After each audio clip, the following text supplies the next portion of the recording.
Everyone welcome to DRX Abhilasha MSPHU channel. आज के video में फ्रेंड्स हम जानेंगे रेस्पिरेटरी सिस्टम के बारे में। रेस्पिरेटरी सिस्टम हमारी बॉडी का एक बहुत ही ज़्यादा इम्पॉर्टेंट भाग होता है, क्योंकि इसी के द्वारा हम सभी श्वास लेते और छोड़ते हैं।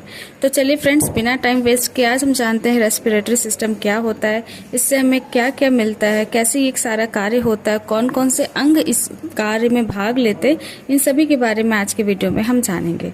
सबसे पहले तो फ्रेंड्स, रेस्पिरेटरी सिस्टम में सबसे जो काम इम्पोर्टेंट काम होता है वो मेन इसका कार्य होता है ब्रीथिंग। ब्रीथिंग यानी कि सांस लेना और सांस छोड़ना। जी हाँ फ्रेंड्स, जब हम सांस को अंदर लेते हैं और सांस को बाहर की तरफ ढकेलते हैं तो ये जो दोनों कार्य को अगर हम ऐड कर देते हैं तो इसी चीज को कहते हैं ब्रीथिंग, यानी कि श्वासोश्वास या फिर श्वास लेना और श्वास छोड़ना।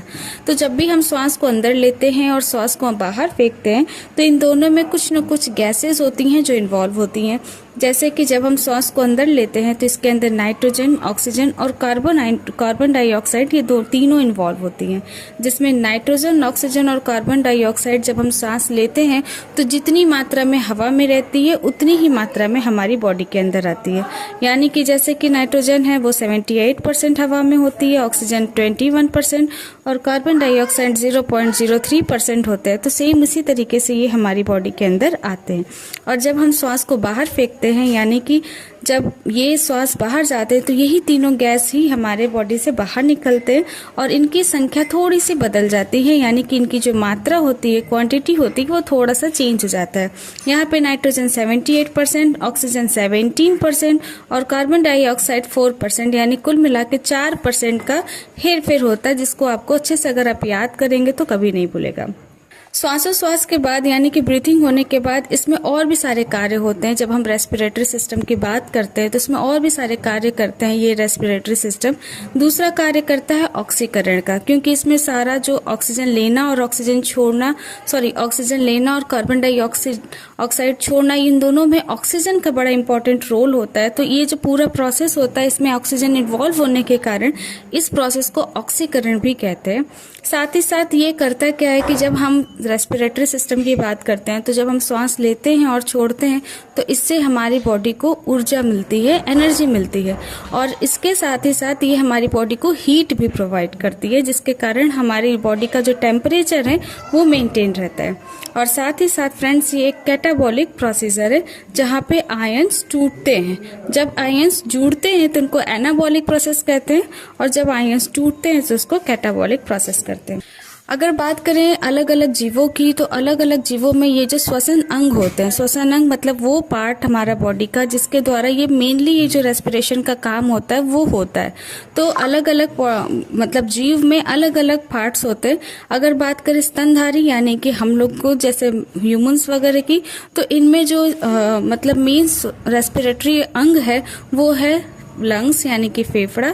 अगर बात करें छोटे कीटे मकोड़ों की, तो इनका जो है वो ट्रैकिया है। जो जलीय जीव होते हैं उनमें क्लोम पाया जाता है। ये क्लोम का आप देख सकते हैं यहाँ से, जिसके द्वारा मछलियां वगैरह श्वास लेती हैं। इसके अलावा मेढक की बात करें तो मेढक 3 तरीके से श्वास लेता है। जैसे जब मेढक बहुत ही छोटा रहता है, बहुत ही बच्चा रहता है, तो वो क्लोम से सांस लेता है यानी कि गिल से सांस लेता है। और जब वो मतलब सिर्फ पानी और भूमि पे रहता है तब वो अपने स्किन से श्वास लेता है, फेफड़ा से श्वास लेता है। और जब वो भूमि के अंदर, क्योंकि कुछ कुछ मेढक ऐसे भी होते हैं जो बिल बना के अंदर घुस जाते हैं, मिट्टी के अंदर चले जाते हैं, तो उस समय वो श्वास अपनी स्किन से लेते हैं। तो इस तरीके से ये सारे अलग अलग जीव में अलग अलग अंग होते हैं रेस्पिरेटरी सिस्टम के लिए। चलिए फ्रेंड्स, अब बात करते हैं श्वसन मार्ग की कि किस तरीके से एक एक अंग से गुजरता हुआ हमारा ये जो पूरा रेस्पिरेटरी सिस्टम है वो काम करता है। तो जब भी हम सांस लेते हैं तो इसमें हम सबसे आगे जो आता है वो नासा छिद्र आता है। ये वाला पार्ट जहाँ पे छोटे छोटे रोम होते हैं, तो जो भी धूल धक्कड़ कंकड़ होते हैं छोटे छोटे जो होते हैं वो इसी रोए में फंस जाते हैं और आगे की तरफ साफ हवा पीछे जाता है। इसके बाद नासा छिद्र के बाद आता है फ्रेंड्स नासा कपाट। ये जो नासा का पार्ट होता है यहाँ पे थोड़ा सा म्यूकस रहता है, जो वो आगे रोए वाले जो पार्ट्स जो नहीं छान पाते हैं धूल धक्कड़ को, वो यहाँ पे नासा का पार्ट में जो म्यूकस होता है, थोड़ा सा चिपचिपा पदार्थ होता है, वहाँ पे जाकर चिपक जाते हैं और आगे स्वस्थ हवा जो रहती है, साफ हवा जो रहती है वही जाती है। और यही म्यूकस के कारण ही होता है ये कि हमारे नाक में एक म्यूकस जैसी रहती है, जो अगर हम नाक में उंगली वगैरह करते हैं तो आपको वो समझ में आने लगता है। और जब ये बहुत ज़्यादा इकट्ठा होने लगता है तो फिर वो नाक में मैल की तरह से बाहर निकाल सकते हैं आप हाथ से। इसके बाद होता है फ्रेंड्स फेरिंग्स। फेरिंग्स जो है ये नासा का पार्ट के अंदर थोड़ा सा रहता है। अगर आप इसको मुंह खोल के अच्छे से देखेंगे तो ये आराम से दिखाई भी दे सकता है। फेरिंग्स के बाद होता है लैरिंग्स। ये लैरिंग्स भी यहाँ से भी सांस गुजरती है और गुजरते गुजरते ये ट्रैकिया तक पहुंचती है। और ट्रैकिया एक ऐसा लंबा सा पार्ट होता है जो कि एक नली होती है और जिसमें छोटे छोटे सी शेप में कार्टिलेज लगे होते हैं। ये कार्टिलेज जैसे हड्डियों जैसे होते हैं, लेकिन ये मेन हड्डियां नहीं होते, ये स्ट्रेचेबल होते हैं और ये हमारे पूरे ट्रैकिया को सपोर्ट करते हैं। जब ये ट्रैकिया और आगे बढ़ता है तो दो भाग में बढ़ जाता है, यानी दो लंग्स में बढ़ जाते हैं। इन लंग्स में भी ये ट्रैकिया कई पार्ट में जाके जब दो भाग में दो तरीके से हो जाते हैं तो इनको हम ब्रोंचियाई कहते हैं। और ये ब्रोंचियाई और भी भाग में बढ़ जाते हैं जिनको हम ब्रोंचियोलिस कहते हैं। और ये सी ब्रोंचियोलिस पे क्या होता है, छोटे छोटे गुब्बारे जैसे या कह सकते हैं फ्लावर जैसे या कुछ भी गुच्छे जैसा रहता है, जिसको हम एलियोली कहते हैं।